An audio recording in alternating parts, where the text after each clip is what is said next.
Kyberšikana má reálne následky na psychiku obetí. Môže viesť k dlhodobému stresu, úzkosti a zníženému sebavedomiu.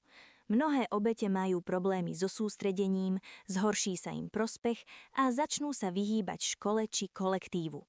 V závažných prípadoch môže kyberšikana spôsobiť depresiu a sociálnu izoláciu.